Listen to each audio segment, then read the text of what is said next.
All right, my friends. Sorry.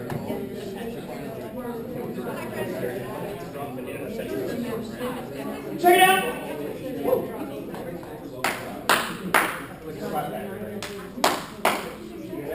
You guys hear that? I don't know if you hear where you're sitting. Oh, yeah. Can you hear that? Hey, I did your homework thing in the library and I didn't hear it. It's there. There. Really loud. Probably 100% since it's happening. Not to be a wise ass. It's interesting because I'm going to build this summer in my garage a soundproof booth for my drums. And this is the kind of crap you have to think about. You don't want that happening in soundproof booths. That's propagation of sound versus canceling of sound. So what you do is you actually make the soundproof booth walls non-parallel. So that as the sounds bounce, they dissipate as opposed to additive. It's very, very cool actually. Because they didn't catch that in the design of the building. Anyway, I didn't come here to talk about that.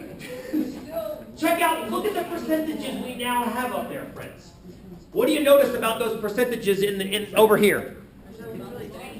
They're not really changing. Check this out real quickly. And this is, again, what I'm about to show you on the TI is 244-ish. Here are the actual exact probabilities that you would get if you calculate purely mathematically the probability of getting no fives, 1 5, 2 5, 3 5, etc., etc. So roughly a 57.8%, 57.9% chance, 34.7, 6.9% chance, and finally about a 0.5% chance. Check out our numbers. Look at our numbers. Ooh. Right there. They're pretty damn close. They're pretty damn close. They're summing up to essentially the exact same percentages. Now, the longer we let it run, the better results we're going to get. But I say we pull the stapler and we use those as our weights. I think we've gone 27,000 trials. We've lost a lot of starbursts. But now the idea is we now have an idea of these weights. So let's come on over here, and I'm going to mute this screen. Let's blank the screen out. Blank the screen out. Swing over to the sideboard where our work is. There we go. And we now have the numbers we need to fill in the probabilities column over there. There we go. So for probabilities, let's call this one 57.8%, 0.578. I'm going to use it as decimals only because decimals are easier to work with mathematically than percentages. In order to use them, we're going to have to change them to decimals anyway. So everybody cool with that? 57.8%, writing it as 0.578. Cool. Then we're going to go 34.9 for this one, 34.9 for that one, and 6.7%, 0.067, and this last one is 0.006.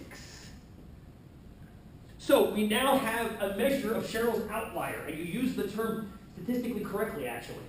Wow. By calling anything statistically, there's a cutoff. Anything that happens less than 5% of the time is called an outlier. And that's the only one of the three outcomes that happens less than 5% of the time. So yeah, the idea of rolling 3 5s is most definitely an outlier. It's most definitely an outlier. Very, very nice. Very, very nice. Okay, so 57.8% of the time, we're going to lose the starbursts. 34.9% of the time, we're going to break even. 6.7% of the time, we're going to win back the starburst. And then that 6 out of 1,000, 0.6% of the time, we're going to hit the jackpot. Kurt, what's on your mind?